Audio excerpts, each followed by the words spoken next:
देखते हैं कौन से शब्द यहाँ दिए गए हैं। नम्र, ग्रहण, ड्रम, ट्रेन।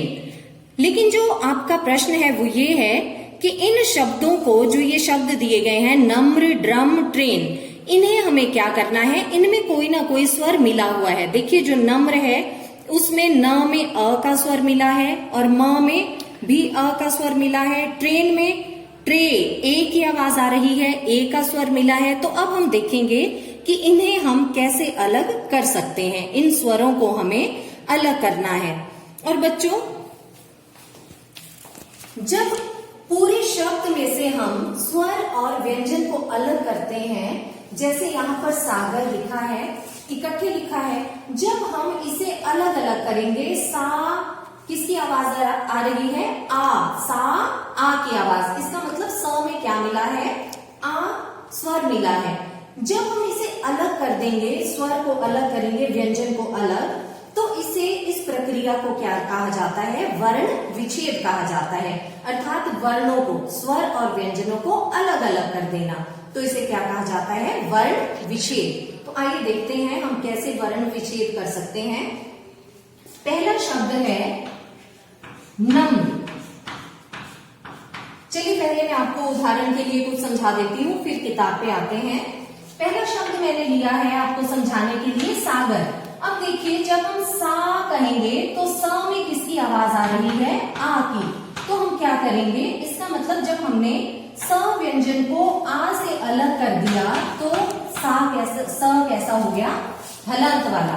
ठीक है, तो स जमा आ क्या बनेगा, तभी पूरा सा बनेगा। जब हम अलग करेंगे तो हमें व्यंजन अलग और स्वर अलग करना है। तो सा, स में आ मिला तभी सा बना, अलग कर लिया। अब आगे है ग। ग को कैसे अलग करेंगे, हलंत वाला ग, अर्थात अभी इसमें स्वर नहीं है, हमें इसके स्वर को अलग करना है। ग, अब किसकी आवाज आ रही है, अ की, तो इसका मतलब है कि इसमें अ स्वर मिला है। ठीक है, अब है आगे र।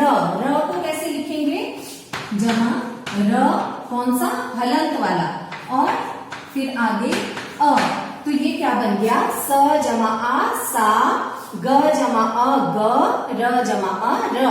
तो पूरा शब्द क्या बन गया बच्चों, सागर। तो इसी तरह वर्ण विच्छेद किया जाता है, अर्थात स्वर और व्यंजनों को अलग किया जाता है। आगे है दूसरा भी मैंने उदाहरण ही लिखा है, पर्वत। प कैसा है, प, प जमा अ, अर्थात हमने स्वर को अलग किया और व्यंजन को अलग किया और स्वर को अलग कर दिया। तो कौन से स्वर की आवाज आ रही है, प में प अ की, तो अ स्वर को अलग कर दिया तो व्यंजन कैसा रह गया, हलंत वाला। जब स्वर अलग हो गया तो व्यंजन भी आधा हो गया, इसलिए इसे हम हलंत रूप में लिखेंगे।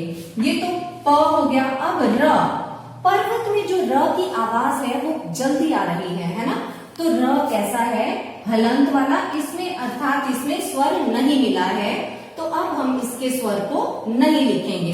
तो यहाँ पे ये जो र है ये कैसा आ जाएगा, ये वाला र, हलंत वाला र। और इसके बाद व पूरा है, तो व को हलंत लगाकर आगे क्या लिखेंगे, किसकी आवाज आ रही है इसमें, अ की। ठीक है, तो क्या लिख देंगे, व जमा अ, तो बन गया व। अब हलंत वाला आएगा यहाँ पे, क्योंकि हमने इसके स्वर को अलग कर दिया है। व लिख दिया, व के आगे क्या है, त, तो त कैसे लिखेंगे, हलंत वाला त और अ, क्योंकि त में भी किसकी आवाज आ रही है, अ स्वर की। अब क्या बन गया, ये पूरा प, फिर ये र, इसमें कोई स्वर नहीं है, तो इसका मतलब ये आधा र है, जल्दी से बोलने वाला। ठीक है, प र व त, पर्वत। अब आइए किताब वाले शब्दों को देख लेते हैं। पहला है नम्र, तो हम इसको कैसे लिखेंगे, न तो पूरा है ना, तो क्या लिखा जाएगा, जब हमने स्वर अलग किया, हलंत वाला न जमा अ, बन गया न। आगे है म्र। अब म के नीचे र लगा है, तो हम कैसे लिखेंगे इसको, म्र। अब किसकी, कौन सा शब्द आपको जल्दी सुनाई दे रहा है, म्र, म्र, म आपको जल्दी सुनाई दे रहा है ना, तो क्या लिखेंगे, म हलंत वाला, और इसके साथ जो र है वो हमें लंबा देर तक सुनाई दे रहा है, नम्र, नम्र, म्र। ठीक है, तो क्या आ जाएगा, जो र है वो हलंत वाला, लेकिन उसमें आगे तक स्वर की आवाज आ रही है तो हम इसमें स्वर भी जोड़ देंगे।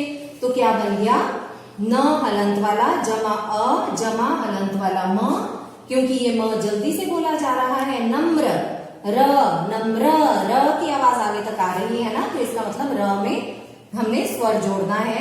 म जल्दी से बोला जा रहा है तो म में कोई स्वर नहीं जुड़ेगा, ठीक है। और क्या बन गया, नम्र। ये था किताब का पहला। दूसरा है ड्रम। जैसे कि मैंने ऊपर लिखा है, फिर से लिख देती हूँ, ड्रम। अब ड्रम में भी किसकी आवाज आपको जल्दी से आ रही है, ड की, तो ड हलंत वाला हो गया। ड्र, ड्र, र की आवाज ज्यादा आ रही है ना, तो हलंत वाला र और अ, ड्र, ये बन गया ड्र। और फिर बचा म, तो म को कैसे लिखेंगे, हलंत वाला म जमा अ, बन गया ड्रम, ठीक है। इसी तरह है ट्रेन। अब बच्चों ट्रेन में किसकी आवाज आ रही है आपको, ट हलंत वाला, क्योंकि इसकी आवाज जल्दी से आ रही है। और ए की आवाज किसमें आ रही है, ट्रे, रे, र में ए की आवाज आ रही है ना, तो हम क्या करेंगे, हलंत वाला र और साथ में ए, क्या बन गया, ट्रे। अब रहा न, तो न को कैसे लिखेंगे, न हलंत वाला और जमा अ। तो ये था आपका वर्ण विच्छेद। इस तरह से आपको इन स्वर और व्यंजनों को अलग करना है। तो बच्चों ये था आपका प्रश्न नंबर 3, जिसमें आपने किसको अलग किया, स्वर और व्यंजन को। अब आइए देखते हैं प्रश्न नंबर 4। नीचे दिए शब्दों को बोल बोल कर पढ़िए। ये भी वैसे ही हैं, कुछ एक में पदेन लगा है और कुछ एक में रेफ, अर्थात र के विभिन्न रूपों वाले शब्द आपको दिए गए हैं। पहला है सिर्फ, इसमें क्या लगा है, र जो फ पे लगा है इसे क्या कहा जाता है, रेफ। फिर है ग्रामीण, ग में र जो नीचे लगा है, यानी किसी अक्षर के पैरों पे लगा है, पैर को हम हिंदी में कहते हैं पद या चरण, तो पद में लगा है इसका अर्थात, इसीलिए इसे क्या कहा जाता है, पदेन कहा जाता है, ग्रामीण। फिर है ट्रक, राष्ट्र, पूरा, पूरा में देखिए र का साधारण रूप है, वर्षा, वर्षा में रेफ है, कर्ज, कर्ज में भी रेफ है, प्रकाश, प्रकाश में पदेन है। तो ये थे र के विभिन्न रूप। आइए अब आगे चलते हैं प्रश्न नंबर 5। अपनी पुस्तक में से र के अलग अलग रूप वाले दो दो शब्द छांट कर लिखिए। देखिए र के विभिन्न रूप आपको दिए गए हैं, साधारण र, फिर रेफ, फिर दोनों पदेन, ठीक है। तो आपने इनके दो दो शब्द लिखने हैं। अब देखिए मैंने यहाँ लिखे हैं, साधारण र में सागर और धरती, यहाँ पे भी र साधारण है और यहाँ पे भी र साधारण है। दूसरा है रेफ, रेफ वाला रूप, उसमें मैंने लिखा है पर्वत, व पे रेफ लगा है, और वर्षा, यहाँ पर श पर रेफ लगा है। और जहां पर बच्चों याद रखना है मात्रा होगी तो मात्रा पे ही आपने रेफ लगाना है, ठीक है। आगे है पदेन वाले शब्द, प्रशंसा, यहाँ देखिए प के नीचे र लगा है, और क्रोध, यहाँ क के नीचे र लगा है, तो ये क्या है, पदेन वाले रूप। आगे है फिर से पदेन जो उल्टा वी की तरह लिखा जाता है, तो इसमें मैंने लिखे हैं ट्रक, ट के नीचे देखिए उल्टा वी यानी पदेन लगा है, और यहाँ ड्रम, ड्रम के ड में भी क्या लगा है, पदेन लगा है। तो इस तरह से ये र के विभिन्न रूप हैं।